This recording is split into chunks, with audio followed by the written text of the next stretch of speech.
Girl, all tea, all shade. Before I get into this video, I just want to say something really fast. I don't know if it's just me or what the situation is, but like, I'm just really not feeling this season.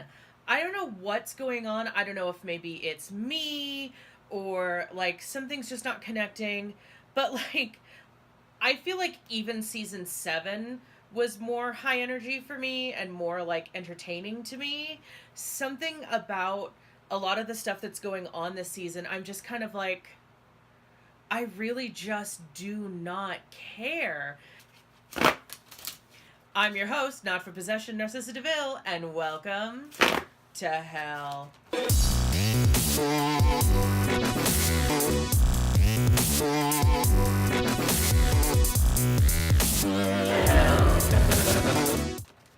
So let's get straight into it. I have to read my notes. I have to say, I am living for the Vixen shade this season. I mean, despite everything, and, you know, I feel like in a lot of ways, like, the fights or whatever just seem like even more manufactured than usual. Like, they just feel very, like, whatever, okay?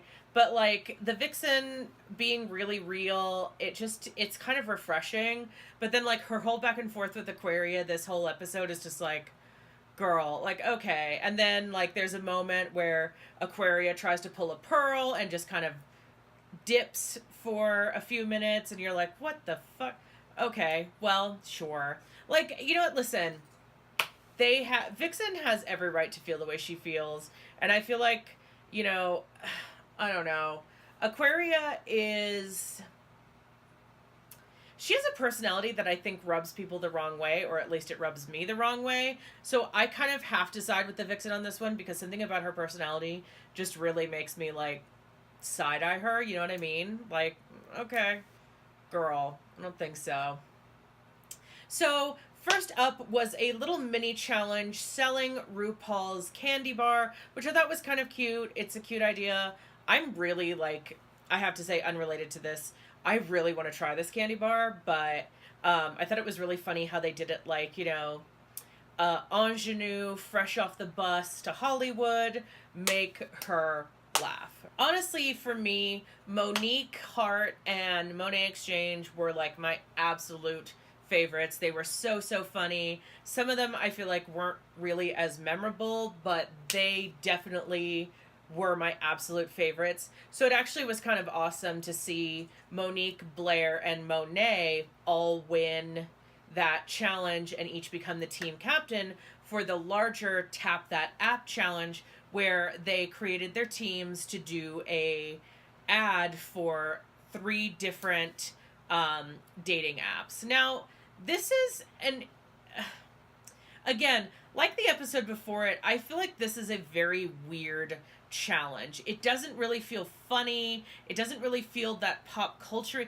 You know, I get online dating as a thing, but when you consider something like, you know, how they did The Bachelor in All Stars 3 very recently, I thought that was really funny. You know, The Bachelor, yes, has been around for a long time, but the way they did it and the way they set it up, I thought was really humorous. Something about creating these dating apps, to me, just feels like, okay, I don't really feel the connection. You know, it's not like a TV show that has, like, pop culture relevance. I don't feel like anything about dating apps necessarily have that kind of pop culture relevance that you can really play with and have fun with. So the first app is called End of Days, which was all about the end of the world.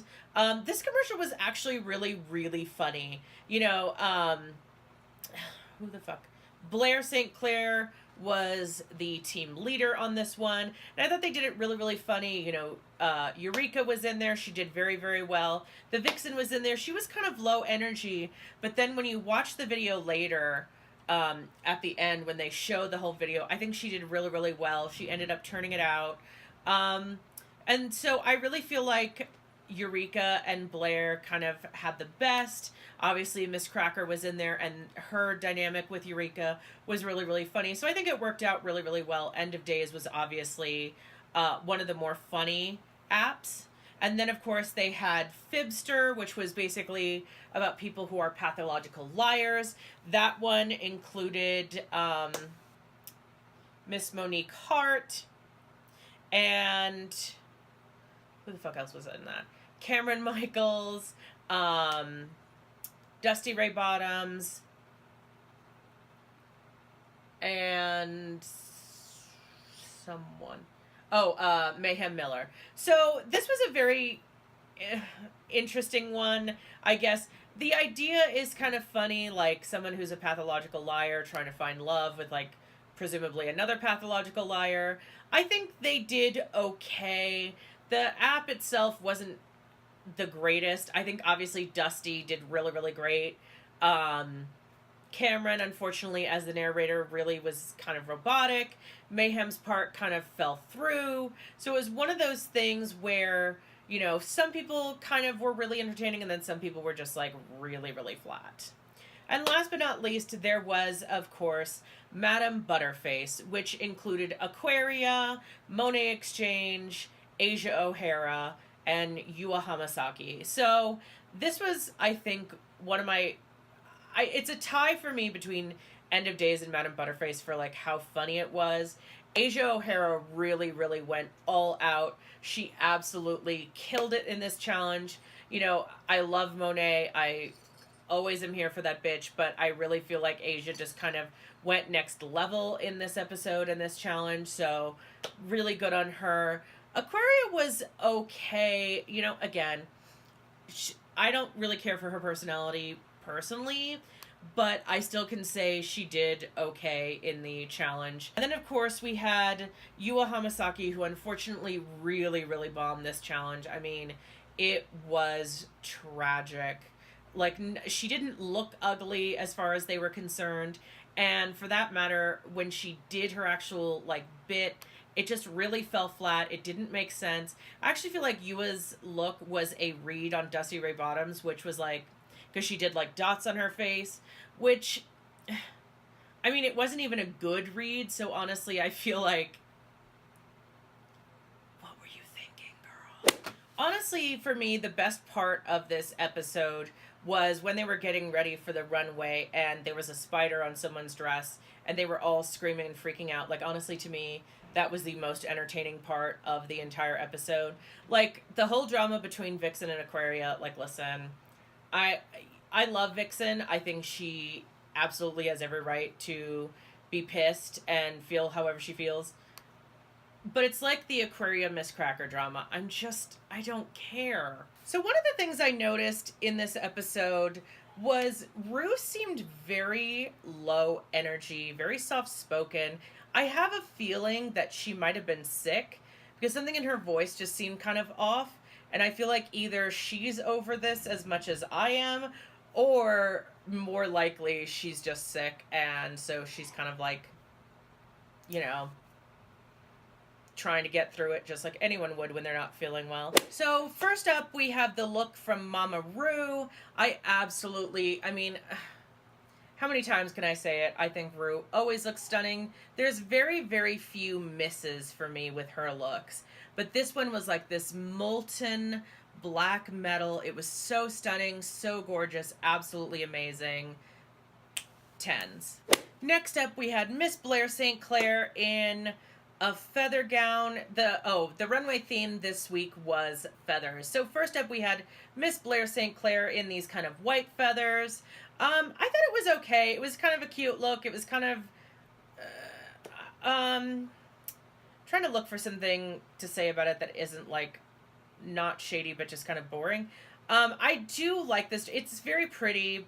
It's kind of simple as far as feathers go, and I think the judges were saying it was a little bit crafty, so it's not, like, the best look, but it is pretty. Next up, we had Miss Cracker, and I actually have to say, I love this look. I love, like, the raven, the black, the robin's egg in her hair, her whole story about it. I thought was absolutely stunning. I really have nothing negative to say about this. I thought her whole outfit was absolutely gorgeous. Next up, we have Miss Eureka, and I really was getting like Snow White and the Huntsman, Evil Queen realness in this raven look. It was absolutely stunning. I love the like neck piece. I love everything about it. I will say it wasn't very well tailored to her, and I do feel like it's odd that it just feels very like the neckline feels a little too high. It came up about maybe here, but something about it with this outfit, it just looks a little too high. The arms are a little too long. It just feels very like too long, if that makes sense. It seems like, especially if you go for Snow White and the Huntsman, it was more of like a very sexy look. So I feel like this is almost covering too much of Eureka, and I'm feeling like it just doesn't quite work. But I do love the outfit overall. It's a very conflicting review. Next up, we have the Vixen, giving you peacock realness in emerald. This is an absolutely stunningly beautiful dress to me. I love everything about it. I love the peacock look. I love the emerald, like, it almost looks like green metal. I love the green hair. It's absolutely stunning.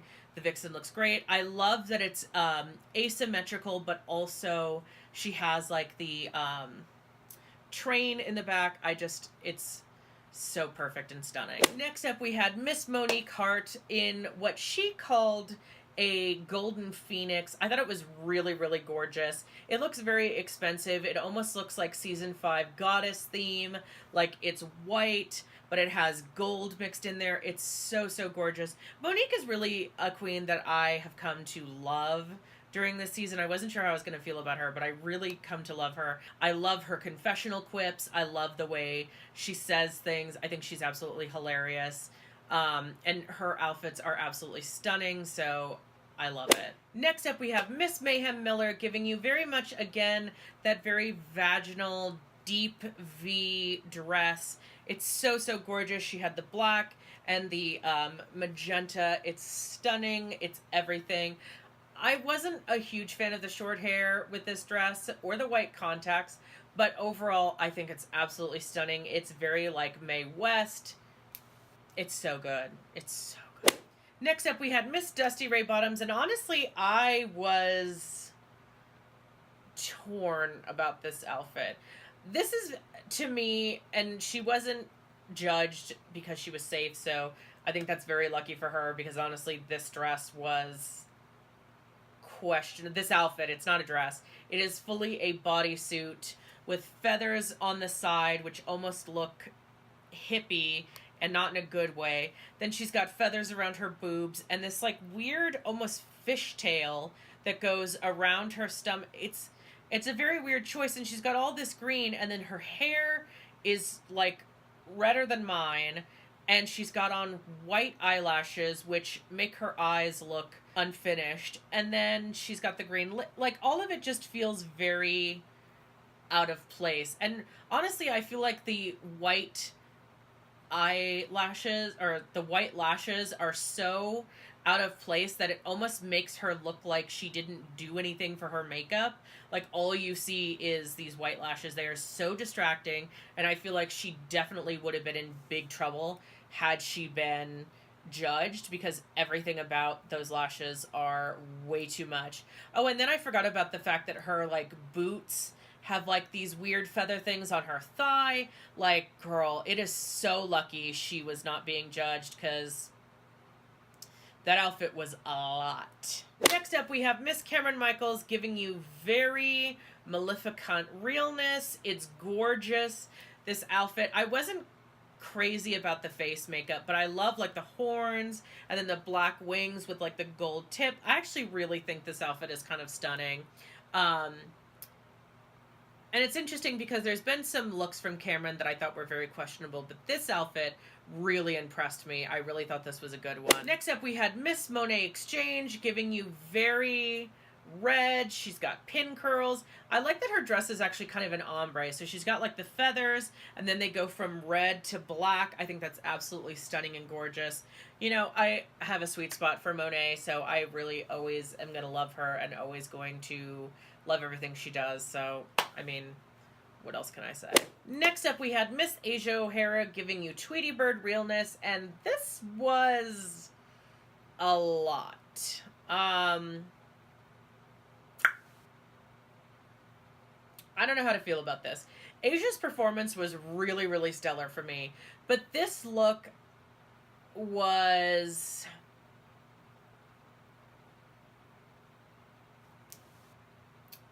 I get that it's avant-garde, I get that it's drag. It just, something about it, it really feels unshapely, and I am very shocked how much the judges loved it. Like, and you know what? If they loved it and she loved it, you know, work. I think she was questioning it after she was on the runway, because it's very like, okay, girl, I don't know what you're doing there. And it's interesting that Asia won with this look and did so well in the challenge, but like Monique, who had the eyes and the mouth and like that whole thing, was almost in the bottom and then was only safe with the cards. I don't know what's going on this season. Like, I feel like this outfit was so bizarre and yet was so well praised. I'm like, okay, sure. Next up, we had Yua Hamasaki giving you another Raven look. I really feel like a lot of queens did Raven for this, which I guess makes sense because black is always a gorgeous color. It's an okay dress. I think the ravens on her arm and the one coming out of her back is a little bit much. And then again, the judges didn't like the red hair with this dress. They felt like it really didn't make sense. It's a pretty cut dress. It's a pretty, you know, it's gorgeous. I think it's what I wanted from Eureka's dress in like how far down it goes. I'm a little concerned about whatever's going on in her arms. It almost looks like she has like just really hairy arms right here. Like, it doesn't make a lot of sense. They don't necessarily read as feathers from far away. So that part I didn't get. Again, she was a little snippy with the judges with their critiques. So, I mean, ultimately, not a great dress, not a great performance. It was not Yua's night. Next up, we had Miss Aquaria giving you kind of a murdered Cupid look. And I have to say, as much as I may not like Aquaria's personality, you know, listen, I am fully willing to admit that this was a good look. It almost gave me a little bit of a Carrie vibe, too, which I kind of loved. Regardless of my personal feelings about Aquaria and her personality, I absolutely loved this look. And I think it kind of is important that even when you don't necessarily like a queen, you're able to say, you know what, but you still turned out the look, so good on you, bitch. You know, work. There we go. 3 in the top, Asia, Blair, and Eureka, and 3 in the bottom with Mayhem, Cameron, and Yua. And, of course, Miss Asia O'Hara won this challenge. I think, besides the Tweety Bird thing, regardless of my own personal feelings about that, she absolutely slayed this challenge. I think she absolutely slayed the whole thing. So, obviously, she deserved to win. Now, for the bottom 2, it came down to Mayhem and Yua, which was really disappointing to me because in the beginning, I really loved Yua and I still do love Mayhem, but it was kind of disappointing because it was like, oh, these are my queens that I really, really loved and they weren't doing so well. But I have to say, this was a really good lip sync. They lip synced to the song Celebrity Skin by Hole because, of course, Miss Courtney Love was the guest judge or one of the guest judges. And I really felt like they both turned it out. Like, I was like, I'm not sure who's going to go home because they're both really turning it out. But then Miss Mayhem started ripping feathers out of her dress and she really just gave it to you. And so we bid adieu to Miss Yua Hamasaki. Whew. Thank you all so much for watching this video. If you enjoyed this video, give me a like, comment down below, tell me, what are your thoughts about this season? Is it just me? Is there something wrong with me that I'm feeling very disillusioned with this season? Or are you guys noticing it too? What do you think it is? What do you think's going on? And yeah, if you enjoyed this video, also please give me a subscribe. I would really, really appreciate it. I am almost to 130 and I am so excited. I really do love doing these videos. And until next time, stay shady.